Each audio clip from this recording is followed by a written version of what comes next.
Okay, so I have this system, which was partially repaired. I'm now going to do the full repair, which is replacing all this polybutyl piping with PEX.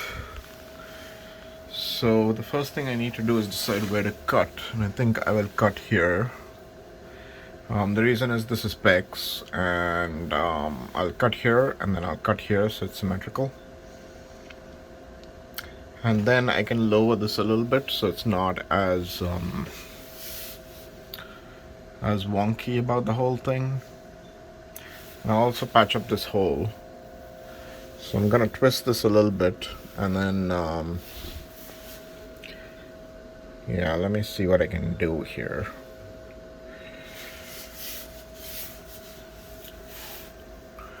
Yeah, so I'll cut it here, and then I'll drop this by a few centimeters, and then that should take care of that one. This will be symmetrical to this portion, and then it should loop around. And then I'm going to remove all these joints, because joints are basically failure points. So I'm going to remove all these joints. I'm going to need, yeah, okay. I'm going to remove all those joints, and then I'm going to drop this a bit, drop this a bit as well. And then this one goes to the expansion tank and also goes to the cold water. It's blue, so it's cold. So this is actually blue, so I'm going to redo that. And then I'll drop these down. I'll remove this joint here because there's no need, we'll just loop it through. And then replace all of this all the way down there until we hit the split out there, and replace that. I'm gonna keep this stuff because that's all PEX. And then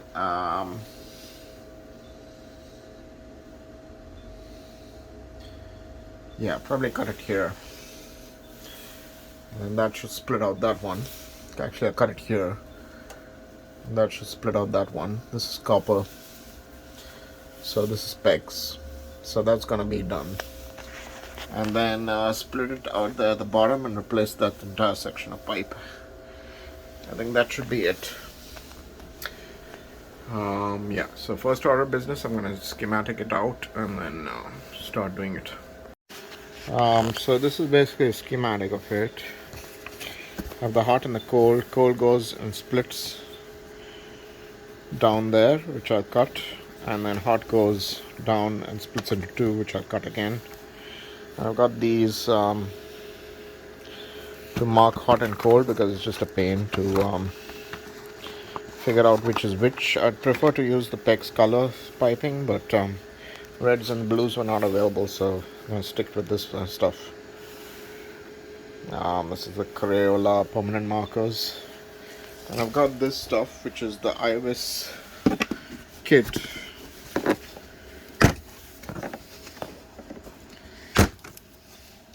This has the full split ring and everything else in it. It's got a cutter, it's got a ring cutter, it's got the crimp tool, and it's got different sizes. So I'm going to put a 3/4 in there.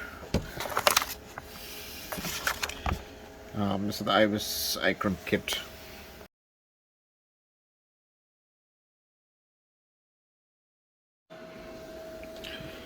So I've just marked the blue pipes, which is good.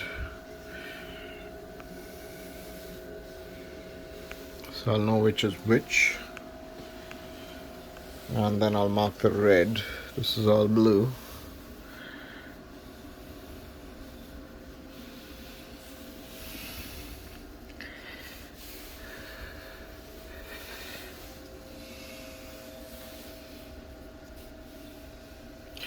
This is the main inlet in there.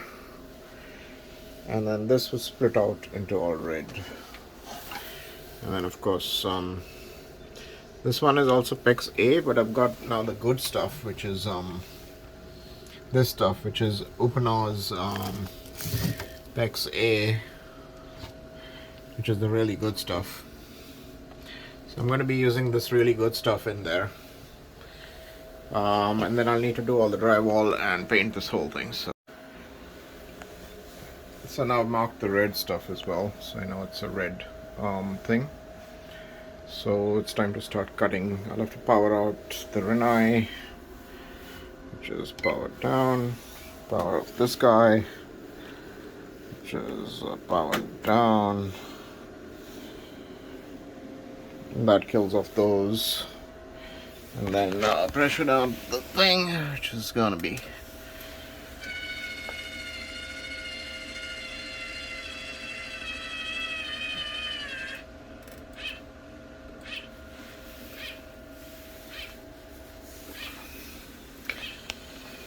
okay. So that's powered down.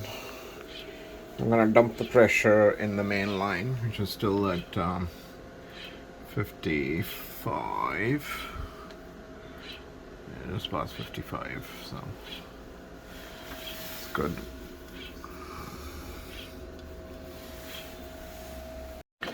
Okay, so the first thing I do is flip these up to release the things. So this thing comes with 3/8 as standard, so I gotta make it 3/4 because that's what I'm using. So basically flip these two back latches up, and then it should just drop out. So we flip this upside down and drop this guy out.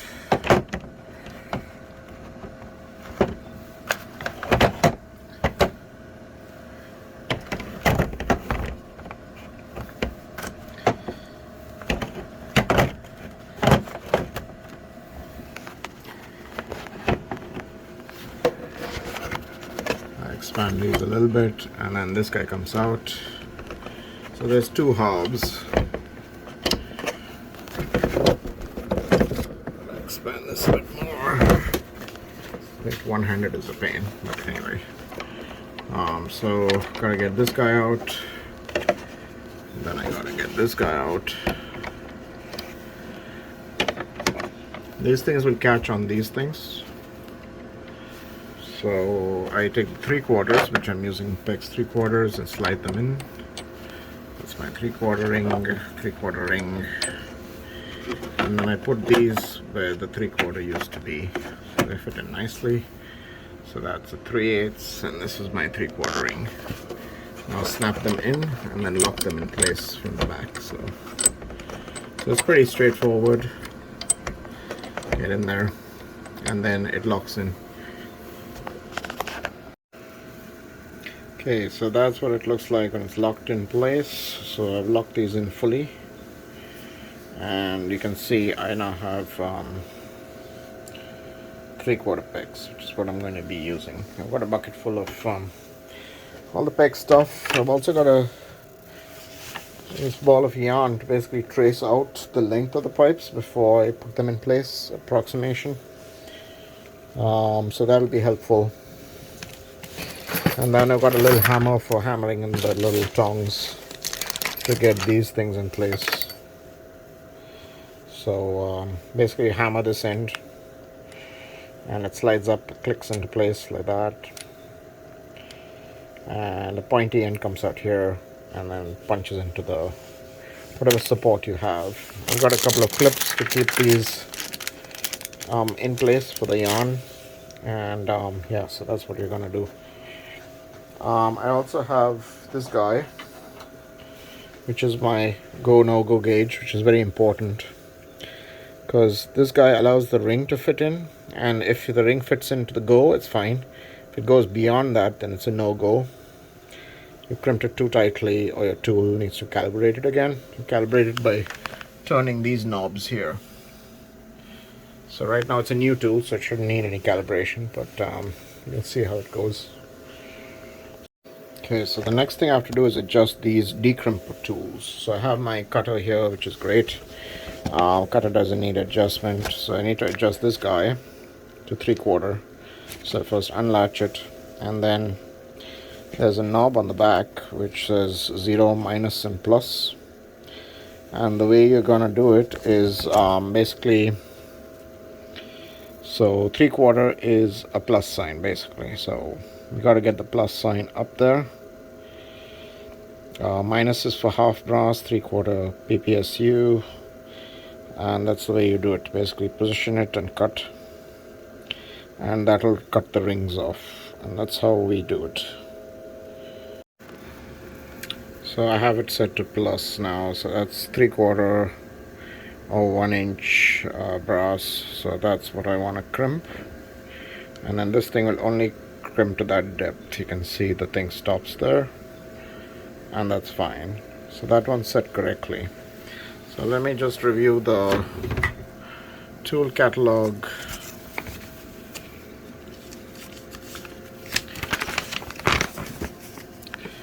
So this is what's provided. They give you the 3 sizes, spanner, and a little bit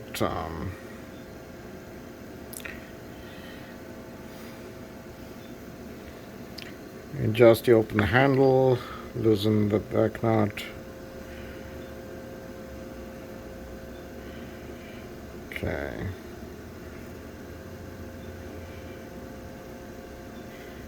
Okay, so it doesn't require calibration right off the bat. It's fine. We've done the jaw fixing. There's the go no go gauge we reviewed, and then removing the rings, position, cut, rotate 180 degrees and cut again 2 to 4 more times. Prop the front cover rings. Okay, so this is a Chinese tool set, but they're pretty good. So yeah, I think I'm ready for cutting now. So I've started cutting through, demolition being the easiest part of the job. So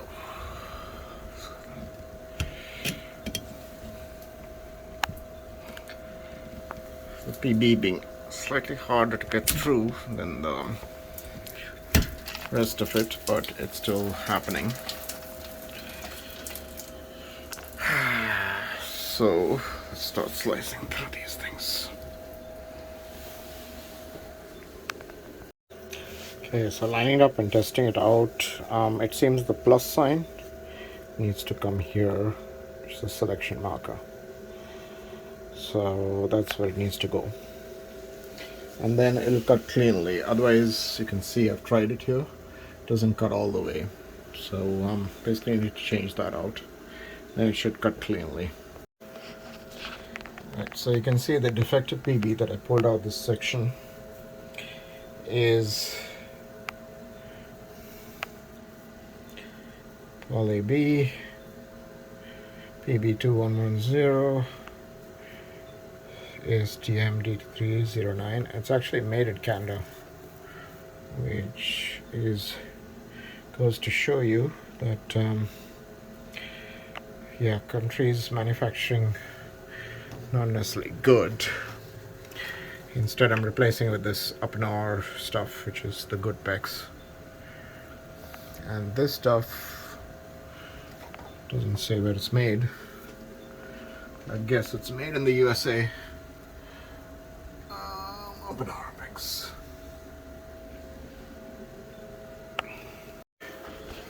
Okay, now I've completed my demolition job. All the lines are disconnected. You can see the wall is completely empty.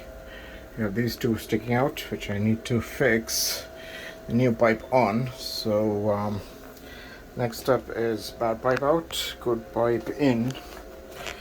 You can also see this with like 2 T-joints.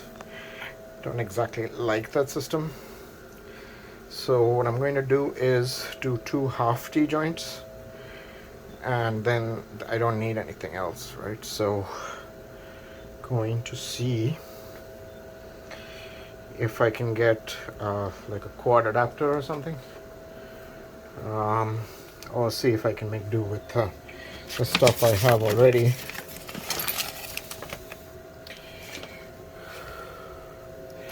So I do have a couple of these T's. These guys, which are the shut-off switches. Basically, I have a lot of parts, so that's good. I'll be using most of those anyway. I do have these as well for the existing PB connections. Unfortunately, can't get rid of the PB in the concrete, so we're gonna have to make do with this. This is 3/4 PEX to 3/4 PB. It's about $5-6 or something. And what it does is allow you to fix straight through PB to PEX. It's got a PB ring, which you can see the silver ring, the copper, shiny copper, and then the black ring. So yeah. Okay, so I pushed the first PEX connection in, and you can see I've going to cut it down to a more manageable size. This is a full length of this thing, PEX. It's about half a normal PEX length, about I think it's about 12 feet or something like that. So I've slid it all the way down. Now I'm going to chop it off around here because you know, it's too big as it is, but that should give us enough to slide it through the things out here, and then we don't have to bother with the 90-degree connection, which is what I'm hoping to avoid. So okay, so despite my best efforts trying to make it a wet noodle, yeah, so I do need a joint here, which I will actually leave open because don't want this situation to happen again. I will drive all this part of it. I'll have to cut out this part and drive all the thing. But I'm going to leave this section open because it's not a straight pipe, and this is going to be a straight pipe right through. And of course I'll do it the correct way this time. So red at the back, blue in the front, and then drop it all the way down. Okay, so I've cut off this one, which is the hot one, and then I'm going to be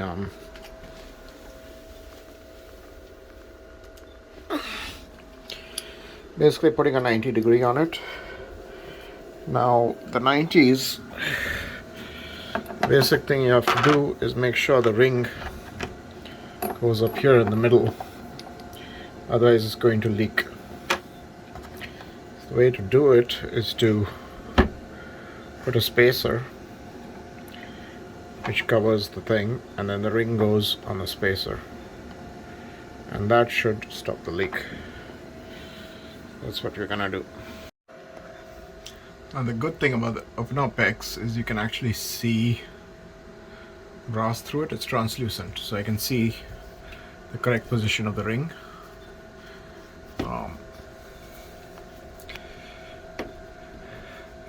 While if you look at the other PEX, it's not translucent, so you can't see through it.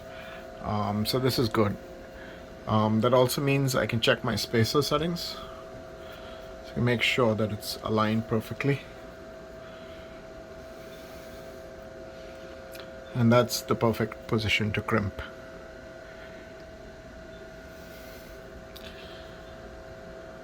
So it's very important that you actually check the size of it. This is just a piece of tape which has been wrapped around it. It's Gorilla tape. That gives me a perfect spacing on the thing. There, so I've crimped the top one, I haven't crimped the bottom one. So you can see it goes in. Where's my 3/4 mark? Here it is. You can see it goes in most of the way. Does not go the full length. While on this one, let's try that again. So 3/4 inch goes in, but not the full way. On this one, it does not even go in a little bit. So that's what we want. Basically, we want it to be crimped so that it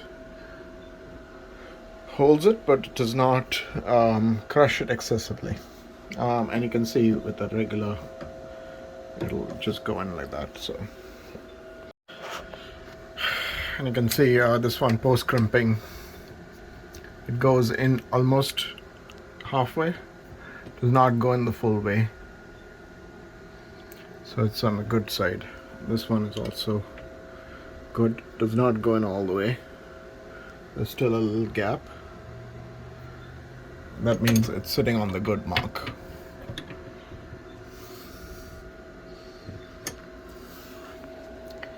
You can see the good mark is still here, so it can't fit in all the way. That's basically it. Continue with the crimping, and that should be it. Okay, so I've crimped those once again, checked to make sure it's crimped properly, and that should be okay. Okay, so they've been fixed loosely for the hot water connection. This is the complete setup. Goes all the way down and fixes into a PB to PEX fitting here. Now it's time for the cold water connection, which is this guy. I put a T, and this is my cold water on top, so I'm going to put a long sleeve through it, and that should give us the 90 degree as well. These ones have still not been clamped, but I'll clamp them last because they're still a bit wobbly, so tighten them up and clamp them in place. Okay, so this one was kind of tricky because it's against gravity, so I put a little bit of masking tape, and I've also got a 90 degree tool, which is this guy. So the way this guy works is hold this thing and then you pull back on this handle. So if you can see, it pulls back on the handle, expands the jaws, and this, because it's fixed, it fits in perfectly onto that.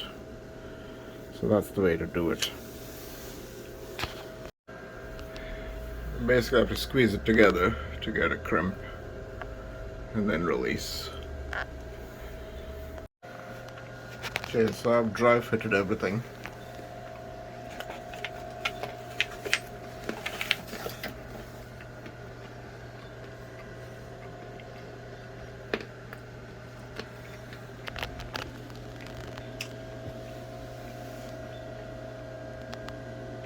And I've changed the thing so now it's a straight line through. So there isn't any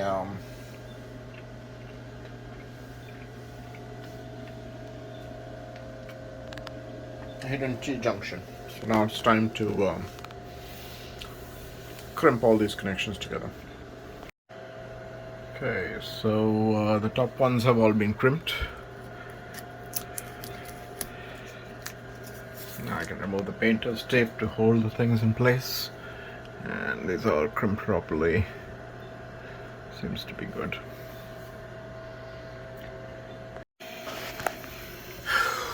Finally completed it. Pressure is climbing up slowly. You can see water flow through the thing, and it's powered on full.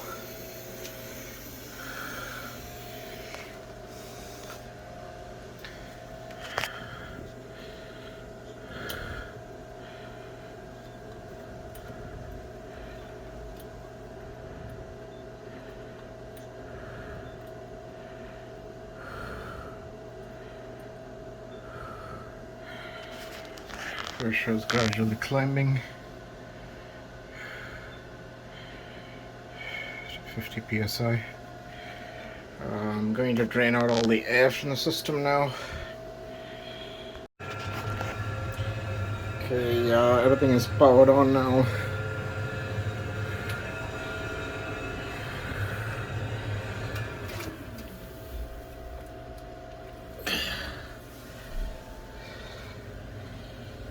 Still no leaks in the system.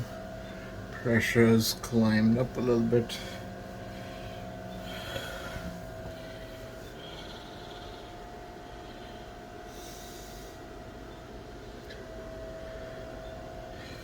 So we are at 49. Might boost the pressure a little bit because I want it to be at 50. So I'm gonna flush the system a little bit.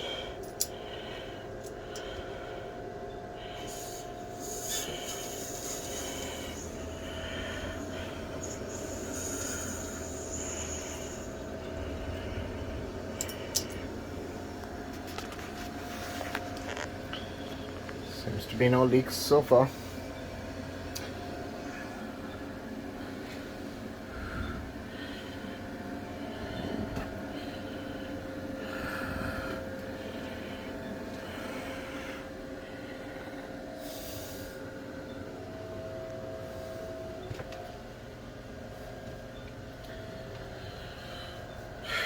So that's good. You can see it's become a straight line connector, still no leaks.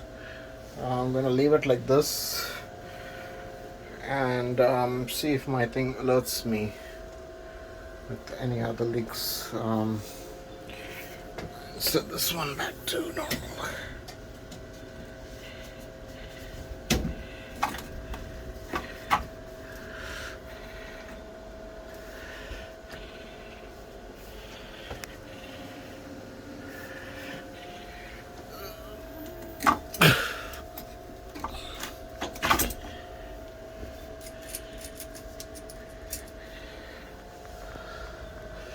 So that all looks okay.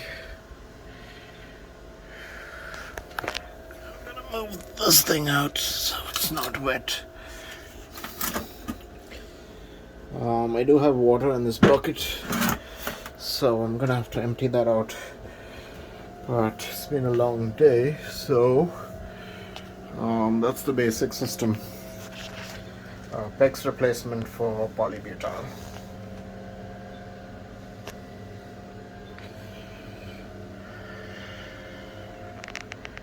Okay, next step is to do drywall. So I'm going to bury these pipes in, patch up this hole, and then see if I can repaint the whole place, because it's a bit of a mess with all the leaks spraying out water all over the place. So time for some cleanup, and we can do that later. So far it's dry, so it's fine.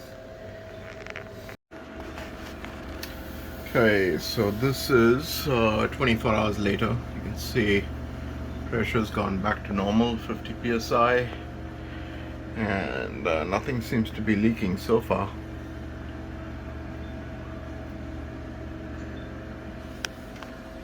Pipes are flexed a little bit somewhat.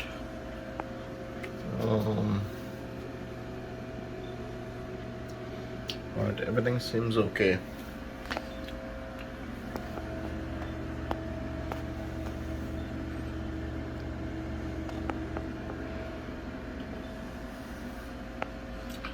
Okay, now to clean up the mess and put the drywall back. So this hole will need to be fixed. I'm gonna partition this off, put a drywall piece here, and then here, and then here, covering this off, and then cover this entire section, but keep this joint area visible so I can see what's going on with the pipe, and also fill in all these holes. That should be it.